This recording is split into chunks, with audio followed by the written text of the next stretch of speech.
आप सभी को मेरा प्रणाम। 2025 और 26 का जो सेशन है, स्टैंडर्ड 11th एंड 12th दोनों के लिए न्यू सेशन स्टार्ट हो चुका है। स्टैंडर्ड 10th का जो सीबीएसई का रिजल्ट है वो अभी भी बाकी है और स्टेट बोर्ड का रिजल्ट आ चुका है। स्टैंडर्ड 10th के बाद जितने भी बच्चे हैं जो 11th में एडमिशन लेना चाहते हैं, तो ये उनके लिए काफ़ी क्रूशियल टाइम है और बहुत सारे ऑप्शन है यहाँ पर कि मतलब किस स्ट्रीम में एडमिशन लेना चाहते हैं। कुछ लोग आर्ट्स से एडमिशन लेना चाहते हैं, कुछ कॉमर्स में लेंगे, कुछ साइंस में लेंगे।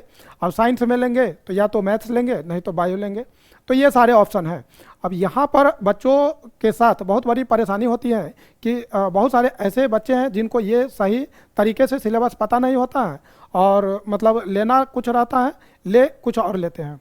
लेकिन उनके साथ यदि एक अच्छे मेंटोर और उनके पेरेंट्स और जो मतलब कुछ एक्सपीरियंस पर्सन यदि उनका साथ मिल जाए तो वो अच्छे तरीके से मतलब सब्जेक्ट का जो सिलेक्शन होता है, अपने कोर्स का जो सिलेक्शन होता है वो कर पाएगा।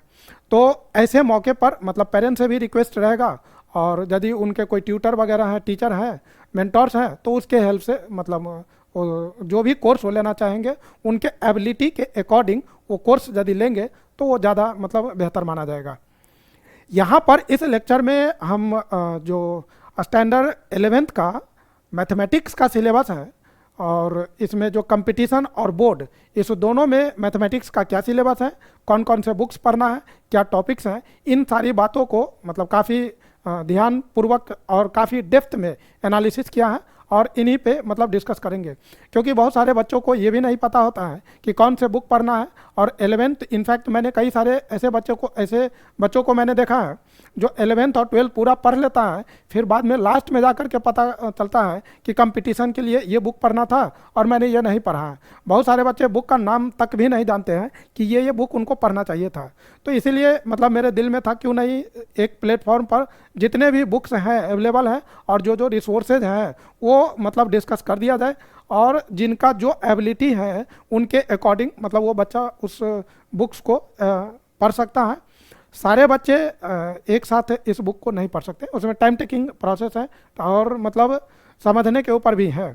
लेकिन यदि उसको ध्यान से समझा जाए और फोकस्ड वे में कंसंट्रेशन उसमें मांगता है और मतलब प्रैक्टिस भी होना चाहिए।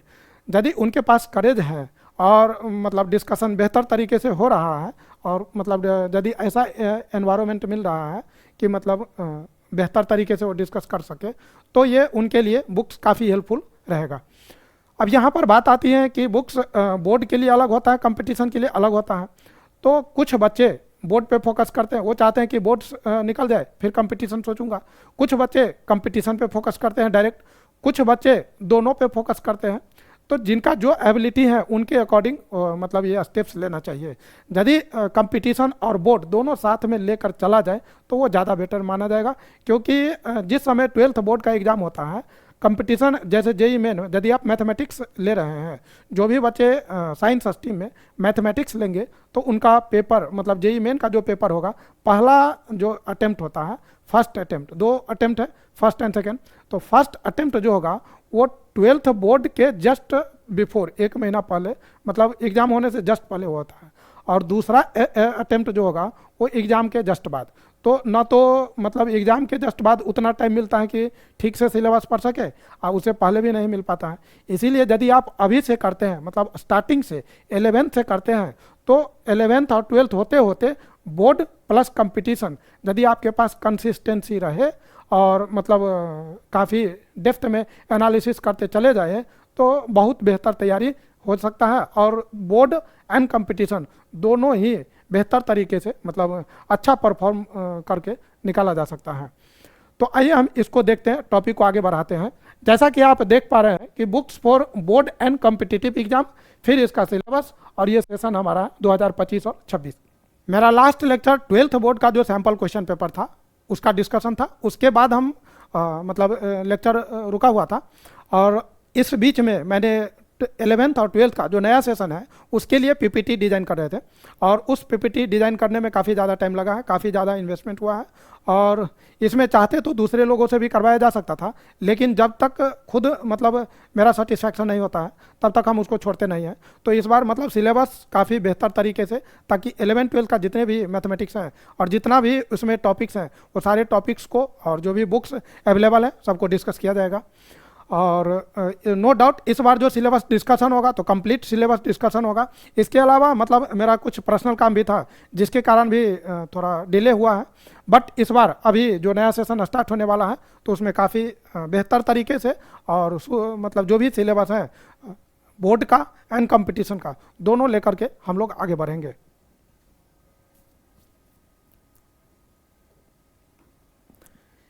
यदि सिलेबस की बात किया जाए और बुक्स की बात किया जाए तो list of books for the board exam यदि यहाँ पर आप देखेंगे तो बुक्स फॉर बोर्ड लेवल, यहाँ पर बोर्ड की बात किया जाए तो सीबीएसई बोर्ड के सीबीएसई के तरफ से एनसीईआरटी का बुक आता है, एनसीईआरटी एंड एग्जाम्पलर मैथमेटिक्स। ये दोनों काफ़ी अच्छी बुक है यदि आप बोर्ड का प्रिपरेशन करना चाहते हैं तो। और इसके अलावा रेफरेंस बुक के लिए बहुत सारे मार्केट में बुक्स हैं। यदि हमसे आप पूछेंगे तो आर डी शर्मा सर का बुक आता है, आर एस अग्रवाल, के सी सिन्हा टुगेदर विथ, और भी बहुत सारे मतलब बुक्स अवेलेबल हैं जिनको जो पसंद है उस हिसाब से मतलब कर सकते हैं। यहाँ पर हम किसी बुक को प्रमोट नहीं कर रहे हैं, बट ये मतलब ऑलरेडी नोन बुक सब है तो बच्चे लोग इसको प्रेफर करते हैं। बट यहाँ पर आर डी शर्मा सर का जो बुक है वो काफ़ी मतलब वैल्यूएबल है, और इसमें जो टॉपिक्स दिया हुआ है नो डाउट इसमें काफ़ी डेप्थ में दिया हुआ है, नंबर ऑफ क्वेश्चन भी बहुत ज़्यादा है ताकि प्रैक्टिस हो सके, तो मतलब बहुत अच्छी बुक है। इन सब के बाद जैसे यदि कोई भी बुक्स आप पढ़े रेफरेंस के लिए, लेकिन यदि आप 12th बोर्ड, जब अभी तो 11th की बात है, 11th में तो उतना 11th में बोर्ड तो होगा नहीं, 12th में बोर्ड होगा, तो जब सीबीएसई का बुक कंप्लीट हो जाएगा, जैसे एनसीईआरटी का बुक कंप्लीट हो जाएगा, एनसीईआरटी और एग्जाम्पलर, तो लास्ट मोमेंट में जो पीवाईक्यू होता है and sample question paper, PYQ and sample question paper, these two are highly recommended for the board examination. तो ये बात ध्यान में रखना है। यदि कंपटीशन की बात किया जाए तो list of books for JEE main and advance, ये जेईई मेन एडवांस और इसके अलावा जितने भी स्टेट लेवल के इंजीनियरिंग इंट्रेंस एग्जाम होते हैं उन सब में भी आपको ये काम देगा। बट मेनली जो बच्चे मैथमेटिक्स रखे हैं, साइंस स्ट्रीम में मैथमेटिक्स जिनका पेपर है, तो ऑफ कोर्स वो जेईई मेन का एग्जाम देना चाहेंगे। और यदि आप जेईई मेन एडवांस का एग्जाम देना चाहते हैं एडवांस आईआईटी के लिए, तो ये सब बुक्स हैं जो आपको बनाना चाहिए। कुछ बच्चे बनाते हैं, कुछ बच्चे नहीं बनाते हैं, जो बनाते हैं वो बेहतर रिजल्ट लेंगे।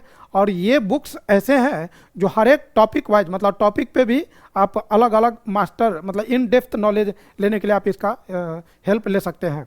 अब देखते हैं इसमें किस तरीके का बुक है। जैसे सिंगेज का बुक की बात किया जाए तो ये टोटल 5 बुक्स का मतलब कॉम्बिनेशन आता है। अरियंट की बात किया जाए तो 7 बुक्स। प्रॉब्लम प्लस इन IIT mathematics Das Gupta sir की बुक है। Comprehensive mathematics for JEE main advance TMH का है। और advance problem in mathematics Shri Balaji publication का है, जो कि विकास गुप्ता सर इनके राइटर हैं and Pankaj Joshi sir. Problem in mathematics ये बेसिक मैथ्स, यदि कोई बच्चे 11th में गया है, मतलब कोई भी बच्चे जो 10th पास करके 11th में जाते हैं और 11th का मैथमेटिक्स स्टार्ट करते हैं, यदि वो कंपटीशन पर्पस से पढ़ना चाहते हैं, कंपटीशन उनका ख्वाब है, तो उनको बेसिक मैथ्स जरूर पढ़ना चाहिए। और यदि बेसिक मैथ्स पढ़ना चाहते हैं तो इसके लिए ये बुक बहुत ही अच्छी बुक है, प्रॉब्लम इन मैथमेटिक्स। इसमें कौन कौन से वो टॉपिक हैं तो ये आपको यहाँ पर आपको मिलेगा इनइक्वालिटी, लॉगरिथम और मतलब थ्योरी ऑफ इक्वेशन, ये सब। और ये बहुत ही इंपॉर्टेंट होता है। ये ऐसे टॉपिक हैं जो पूरे मैथमेटिक्स में आपको मिलेगा, हर एक चैप्टर में कहीं ना कहीं आते रहेंगे। ये किसी एक चैप्टर के लिए नहीं है, बल्कि थ्रू आउट पूरे कंप्लीट सिलेबस में 11th में भी और 12th में भी और बोर्ड में भी प्लस कंपटीशन में भी हर जगह। Problem in calculus in one variable, play with graph, R D Sharma sir का जो ऑब्जेक्टिव मैथमेटिक्स है वो, आर डी शर्मा सर का जो बुक है वो मतलब बोर्ड के लिए तो है ही, इसके अलावा कंपटीशन के लिए भी आता है, जिसको ऑब्जेक्टिव मैथमेटिक्स आप बता सकते हैं। ये हमारा बुक्स है, मतलब कंपटीशन का जितने भी बुक्स हैं वो सारे का सीरीज है। मतलब सिंगेज का बुक हुआ, ये आर्यंट का हो गया, दास गुप्ता सर की हो गई, आर डी शर्मा सर का बुक है ये ब्लैक बुक, जो मतलब एक ही बुक आता है और इसी में सारे मतलब टॉपिक्स हैं। ये प्ले विथ ग्राफ्स पे यदि आप कमांड करना चाहते हैं तो उसके लिए बुक्स हैं। और ये बेसिक मैथ्स का और ये problem in calculus of one variable. तो ये सारे बुक्स हैं, इसको हम एक एक करके एनालिसिस, एक एक करके देखते हैं कि इसका क्या फीचर है, किस में क्या मतलब फैसिलिटी दिया गया है और कौन से बुक में कौन कौन से टॉपिक हैं। तो आइए हम इसको देखते हैं। यदि बात किया जाए सबसे पहले तो सिंगेज की बुक है। हम यहाँ पर फिर से बताना चाहेंगे कि मतलब किसी भी बुक का हम प्रमोशन नहीं कर रहे हैं, बल्कि हम ये बताना चाह रहे हैं कि जो मार्केट में ऑलरेडी अवेलेबल है, इसके अलावा भी बहुत सारे अवेलेबल हैं, लेकिन जो सिलेक्टेड हैं उस पर हम फोकस कर रहे हैं। तो ये सारे बुक बहुत ही अच्छी बुक है और ये सिंगेज का टोटल 5 बुक्स हैं, जिसमें कि कैलकुलस, अलजेब्रा, कोऑर्डिनेट, ट्रिगोनोमेट्री और ये 3D एंड वेक्टर। तो इस तरीके से मेरे पास ये बुक भी होगा। जैसे ये कैलकुलस का, तो कैलकुलस का एक बुक आता है ना, पूरा कंप्लीट कैलकुलस। इसमें डिफरेंशियल और इंटीग्रल कैलकुलस दोनों आता है। उसी तरह से अलजेब्रा की बात किया जाए तो अलजेब्रा की इसी तरह से ये कंप्लीट बुक आएगा अलजेब्रा का। तो इस तरीके से ये बुक दिया हुआ है। अब इस बुक 5 बुक में एक बात और है कि ये जितने भी बुक्स हैं ये 11th 12th मिला करके दिया हुआ है। मतलब 11th एंड 12th कैलकुलस यदि आपको पढ़ना है, अलजेब्रा तो इसमें 11th और 12th दोनों का है। ट्रिगोनोमेट्री 11th एंड 12th दोनों का है। कोऑर्डिनेट तो केवल 11th में है और कैलकुलस 11th 12th दोनों है। 3D and vector 11th 12th दोनों है। हालांकि ये ज़्यादातर पोर्शन 3D वेक्टर का 12th का है। 11th में तो केवल इंट्रोडक्शन है। उसी तरह से अलजेब्रा की बात किया जाए तो मतलब कुछ ही चैप्टर हैं जो 12th में है, जैसे मैट्रिक्स एंड डिटर्मिनेंट, और मैक्सिमम चैप्टर तो आपको 11th में पढ़ना है। ट्रिगोनोमेट्री में भी मतलब मैक्सिमम पोर्शन 11th में है और एक चैप्टर जो ITF है वो 12th का है। तो ये पूरा मतलब 11th 12th मिला करके है और मतलब कंपटीशन का सारा मतलब टॉपिक इसमें कवर करता है। अब यदि देखा जाए इसमें तो ये total 5 book calculus, algebra, coordinate, trigonometry, vector and 3D। अब इस जितने भी बुक्स हैं सारे बुक्स में क्या क्या है तो each topic explain in detail. जितने भी टॉपिक हैं ये आपको काफ़ी डिटेल में एक्सप्लेन किया गया है। लेकिन एक बात यहाँ पर बहुत ही मतलब ध्यान से समझना है, ये जितने भी टॉपिक्स हैं सेल्फ स्टडी मतलब बड़ा मुश्किल है। कोई भी बच्चे चाहे यदि कर ले तो इसमें क्योंकि बहुत सारे कॉन्सेप्ट ऐसे हैं जो मतलब सेल्फ नहीं समझ में आएगा। इसके लिए आपको एक मेंटोर की ज़रूरत पड़ेगी, ट्यूटर की ज़रूरत पड़ेगी, जहाँ पर मतलब आपको कुछ मतलब गाइडलाइन मिलना चाहिए तो उसका एनालिसिस हो पाएगा। नहीं तो बातें जो इसमें लिखी हुई है काफ़ी मतलब जटिल तरीके से लिखा हुआ है, कम्प्लेक्स वे में लिखा है। तो खैर लेकिन फिर भी मैक्सिमम टॉपिक ऐसे हैं जो समझा जा सकता है। तो ये मतलब बुक हो गई। फिर हर एक टॉपिक पे एग्जाम्पल आपको दिया हुआ है, एग्जाम्पल्स ऑन ईच टॉपिक। और जब एग्जाम्पल कंप्लीट हो जाता है, एग्जाम्पल होने के बाद उसमें कॉन्सेप्ट एप्लीकेशन, जहाँ पर एक्सरसाइज होता है टू सॉल्व, वर्कआउट करने के लिए। तो कॉन्सेप्ट एप्लीकेशन एक चैप्टर में करीब 10-12 एक्सरसाइजेज होते हैं कॉन्सेप्ट एप्लीकेशन के, और फिर सॉल्व एग्जाम्पल, और फिर लास्ट में जाकर के आपको एक्सरसाइज क्वेश्चन। तो ये सारे चैप्टर वाइज दिया हुआ है इसमें सिंगेज के बुक में।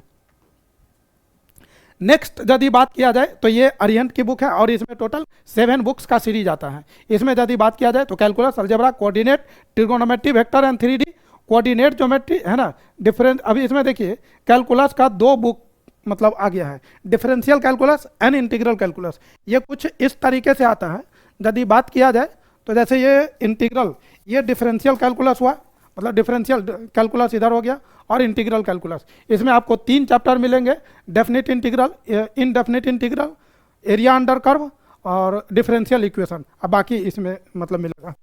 तो इस तरीके से है। कोऑर्डिनेट ज्योमेट्री एक बहुत ही इंपॉर्टेंट टॉपिक है यहाँ पर। मतलब कोऑर्डिनेट ज्योमेट्री एक ऐसा मैथमेटिक्स है जो केवल और केवल 11th में पढ़ना है। कैलकुलस 11th एंड 12th दोनों पढ़ना है। अलजेब्रा 11th और 12th दोनों में पढ़ना है। ये अलग बात है कि 11th में ज़्यादा है, 12th में कम है, लेकिन दोनों में है। ट्रिगोनोमेट्री दोनों में पढ़ना है, लेकिन कोऑर्डिनेट ज्योमेट्री केवल और केवल आपको 11th में ही पढ़ना है। और ये बहुत ही इंपॉर्टेंट हो जाता है कि इसको मतलब जितना डेप्थ में हो सके समझ लेना चाहिए, नहीं तो 12th में बहुत ज़्यादा परेशान करता है। क्योंकि कोऑर्डिनेट ज्योमेट्री के बिना आपको एरिया अंडर कर्व का जो टॉपिक है इंटीग्रल कैलकुलस का, वहाँ पर बहुत ज़्यादा परेशानी होती है। और मतलब डिफरेंशियल इक्वेशन में भी जो कर्व का इक्वेशन मतलब बनाया जाता है, डिफरेंशियल कर्व दिया रहता है और फिर डिफरेंशियल इक्वेशन बनाना रहता है, तो वहाँ भी परेशानी होती है। तो ये कोऑर्डिनेट ज्योमेट्री का मतलब ये अरिहंत का ही सीरीज है। तो ये काफ़ी बेहतर बुक है और इसमें सारे टॉपिक्स काफ़ी डिटेल में दिया हुआ है। तो ये बातें हो गई अरिहंत की, और इसी में प्ले विथ ग्राफ। अब आप एक चीज़ देखिए, तो ये differential calculus, integral calculus, algebra, coordinate geometry, trigonometry, vector and 3D, play with graph. Graph इसलिए, ग्राफ की बुक इसलिए क्योंकि वो बहुत सारे ऐसे चैप्टर हैं जो ग्राफ के हेल्प से काफ़ी ईजी वे में बन जाता है, तो इसका एक अलग से बुक है। इसमें भी वही बात है, मतलब each topic explain in detail, लेकिन फिर भी आपको ट्यूटर की ज़रूरत पड़ेगी। खुद से यदि कर लेते हैं तो बहुत अच्छा, नहीं तो आपको ज़रूरत तो पड़ती ही है। एग्जाम्पल ऑन ईच टॉपिक, और यहाँ पर आपको सेशन वाइज सिंगेज में बात किया जाए तो वहाँ पर कॉन्सेप्ट एप्लीकेशन था, और यहाँ पर जो है आपको सेशन वाइज, मतलब सेशन 1 सेशन 2, हर एक टॉपिक में, इस टॉपिक पे सेशन 1, दूसरे टॉपिक पे सेशन 2, तो एक सेशन में करीब मतलब मोर देन 20 अराउंड 20 क्वेश्चंस, और फिर उसके सब पार्ट्स भी होते हैं, तो ये सेशन वाइज क्वेश्चन होते हैं। फिर सॉल्व एग्जाम्पल मिलेंगे, और लास्ट में आपको exercise question with JEE PYQ, तो जो प्रीवियस ईयर का क्वेश्चन पेपर है कंपटीशन का, तो वो सब आपको मिलेगा। नेक्स्ट यदि बात किया जाए तो प्रॉब्लम प्लस इन IIT mathematics, Das Gupta sir की बुक है, और ये आपको मतलब इसमें भी बहुत सारे क्वेश्चंस आपको मिलेंगे प्रैक्टिस के लिए। RD शर्मा सर का बुक है, मतलब ऑब्जेक्टिव मैथमेटिक्स, जो जेई पर्पज से लिखा हुआ है, इसमें ऑब्जेक्टिव क्वेश्चन मिलेंगे, इसमें भी थ्योरी है, और फिर मतलब जो जेई मेन के क्वेश्चन वगैरह सब हैं वो सब आपको अलग अलग टाइप के मिल जाएंगे। तो ये इनके फीचर हैं दोनों ही वॉल्यूम का। ये मतलब ब्लैक बुक, चूँकि ब्लैक कलर में इसलिए इसका नाम ब्लैक बुक भी है, और इनके राइटर मतलब बालाजी पब्लिकेशन का है, विकास गुप्ता सर और पंकज जोशी मिलकर इनको लिखे हैं। और इसमें यदि बात किया जाए तो ये एक ही वॉल्यूम, मतलब एक ही बुक है, और इस बुक में ये बुक बहुत ही अच्छी है, एडवांस पर्पज से भी मतलब काफ़ी ज़्यादा हेल्पफुल होता है। और इसमें यदि बात किया जाए तो इसमें आपको कोई थ्योरी नहीं मिलेगा, मतलब there is no theory, direct question, question number 1 2 3 4 5, तो ये क्वेश्चन मिलेगा। फिर ओनली क्वेश्चन आपको इसमें मिलने वाला है। टोटल नंबर ऑफ चैप्टर की बात किया जाए तो इस एक बुक में आपको 26 चैप्टर मिलने वाला है। और इसमें सब्जेक्ट की बात किया जाए तो इस एक बुक में मतलब टोटल सारे टॉपिक्स मिल जाएंगे, calculus, algebra, coordinate, trigonometry, vector and 3D। यदि आपको मतलब बात किया जाए तो यहाँ पर इस तरीके से, जैसे चैप्टर 1 है तो चैप्टर 1 में आपको डायरेक्ट क्वेश्चन ही है, मतलब कहीं कोई थ्योरी नहीं है। थ्योरी के लिए आप दूसरे कोई बुक को रेफर कर सकते हैं। तो यदि आपको कोई चैप्टर आ रहा है समझ में तो आप इसको बनाना डायरेक्ट स्टार्ट कर सकते हैं। इस बुक की बात किया जाए तो टोटल मतलब 389 पेज का बुक है ना, मतलब इसमें पेजेज हैं। तो ये हो गया ब्लैक बुक। ये आपको प्ले विथ ग्राफ, ये बुक मतलब काफ़ी बेहतरीन है ग्राफ के लिए। ये ग्राफ की बुक है, यही बुक है, मतलब प्ले विथ ग्राफ। तो मतलब इसमें जैसे मॉडुलस ग्राफ की बात किया जाए तो मॉडुलस फंक्शन हो गया, लॉगरिथमिक हो गया, ट्रिग्नोमेट्रिक हो गया, एक्सपोनेंशियल सीरीज सब आते हैं, तो एक्सपोनेंशियल फंक्शन, और इसके मतलब ट्रांसफॉर्मेशन बहुत तरह के, फिर स्क्वायर वाले फंक्शन, पैराबोला हो गया, और भी बहुत तरह के हैं, ग्रेटेस्ट इंटीजर हो गया, फ्रैक्शनल पार्ट फंक्शन हो गया, वो सबको मिला करके फिर मिक्स्ड है ना, जहाँ पर स्टेप वाइज फंक्शन आता है, पीस वाइज फंक्शन है, तो उस सब का मतलब कॉन्सेप्ट आपको यहाँ पर मिल जाएगा। तो ग्राफिकल एनालिसिस पे यदि ग्राफ्स पे कोई मास्टर करना चाहता है तो इसके लिए ये बुक बहुत ही बेहतर है, काफ़ी मतलब हेल्पफुल है। और ये आपको प्रॉब्लम इन मैथमेटिक्स जो बेसिक मैथ्स के लिए, और कैलकुलस ऑफ 1 वेरिएबल, तो ये बुक मतलब यदि कोई भी बच्चा 11th में एडमिशन लिया है और जेई का तैयारी करना चाहते हैं, 10th के बाद यदि 11th में आए हैं तो सबसे पहले यदि हमसे पूछा जाए कि क्या पढ़ना चाहिए तो बेसिक मैथमेटिक्स। बेसिक मैथमेटिक्स में आपको हो गया इनइक्वालिटी, लॉगरिथम, फिर ग्राफ हो गया, फिर मॉडुलस इनइक्वालिटी हो गया, और मतलब उस सब पे मिक्स्ड क्वेश्चन सारे।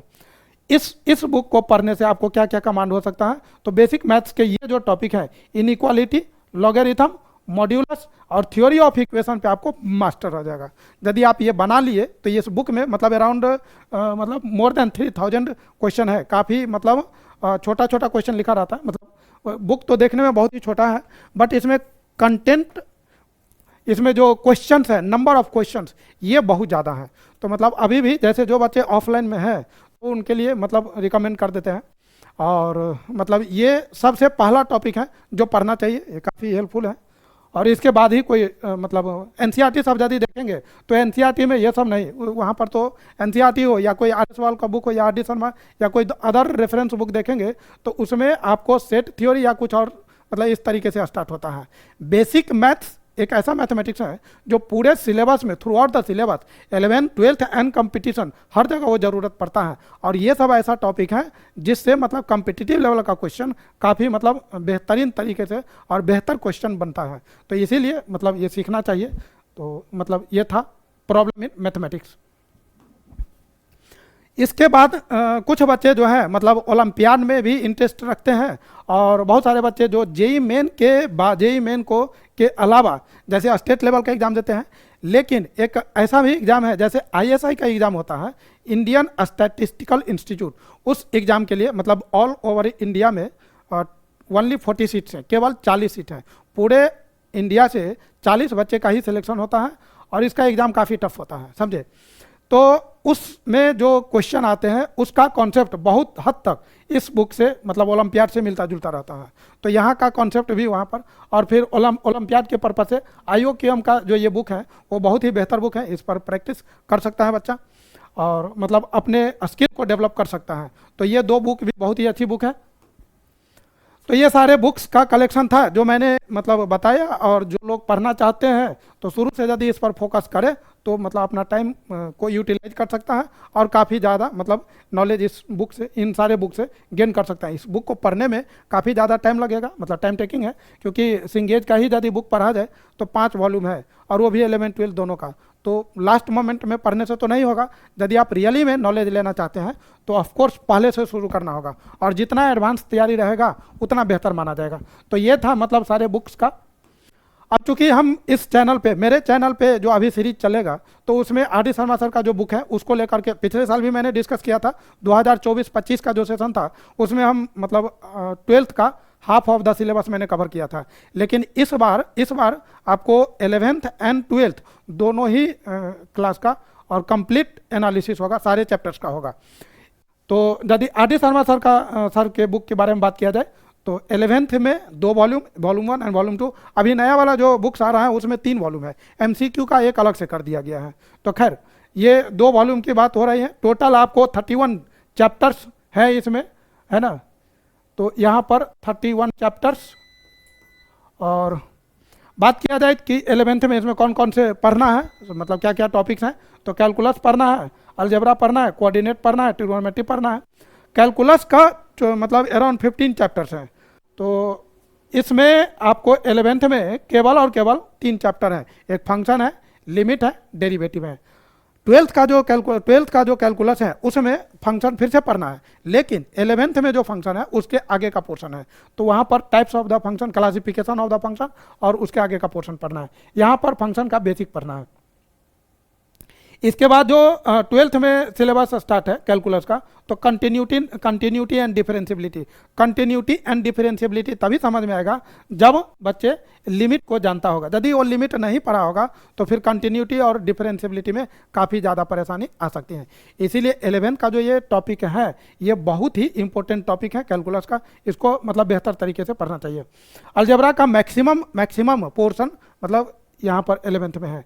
कोऑर्डिनेट ज्योमेट्री एक लौता ऐसा मैथमेटिक्स है जो केवल और केवल 11th में पढ़ना है, 12th में इसका मतलब कोई नामो निशान नहीं है, तो 11th में ही पढ़ना है। और इसमें बहुत सारे चैप्टर भी हैं, straight line, pair of straight line तो हट चुका है, लोकस उसी में मिला हुआ है, तो पॉइंट हो गया, लोकस हो गया, स्ट्रेट लाइन, पहले पेयर ऑफ स्ट्रेट लाइन भी था, अभी तो हटा हुआ है, और इसके बाद सर्कल, फिर कोनिक सेक्शन जहाँ पर पैराबोला, इलिप्स और हाइपरबोला, तो मतलब ये सब। और कोनिक सेक्शन में जो टेंजेंट है, नॉर्मल का जो टॉपिक है वो भी मतलब कंपटीशन से हटा दिया गया है। तो जितना पोर्शन जितना इसमें पहले डेप्थ में था अब तो वो पूछ भी नहीं रहा है, लेकिन फिर भी जितना टॉपिक है पढ़ना चाहिए।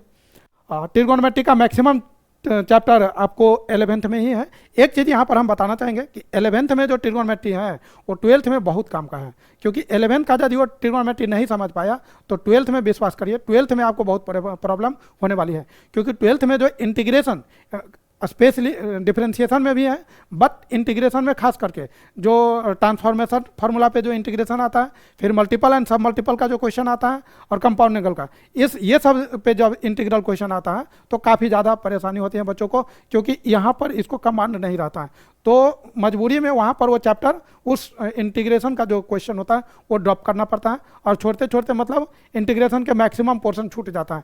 इसीलिए आप सभी लोगों से रिक्वेस्ट करना चाहेंगे कि यदि 12th का कैलकुलस कमांड करना चाहते हैं और उस पे बेहतर का मतलब बेहतर उसमें परफॉर्मेंस करना चाहते हैं, तो आपको 11th का जो कोऑर्डिनेट मतलब ट्रिग्नोमेट्री है उस पे मतलब ज़बरदस्त कमांड करना होगा, उस पे जितना प्रैक्टिस होगा उतना बेहतर होगा।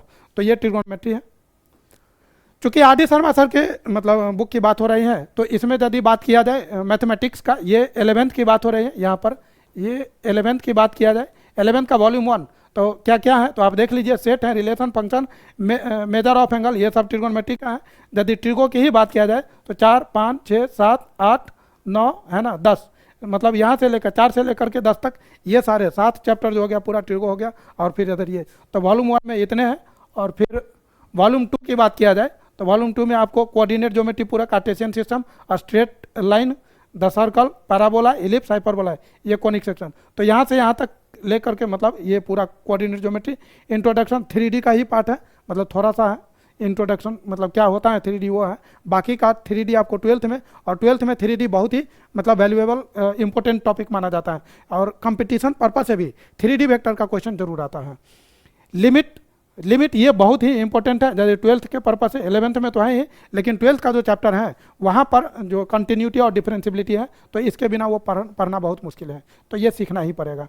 डेरिवेटिव 11th में भी है और 12th में भी है। डेरिवेटिव 11th में थोड़ा सा है और 12th में मेथड ऑफ डिफरेंशिएशन पढ़ना है, तो ये चीज़ बहुत काम का है। और यदि डेरिवेटिव आता है तो फिर उसके आगे का टॉपिक जैसे एओडी है, और फिर इंटीग्रेशन में भी इसका ज़रूरत पड़ता है, क्योंकि integration reverse process of derivative, तो ये चीज़ हो गया। फिर mathematical reasoning, statistics, probability 11th में भी है, 12th में भी है। यहाँ का जो प्रोबेबिलिटी है उसमें आपको परमुटेशन कॉम्बिनेशन की ज़रूरत पड़ती है।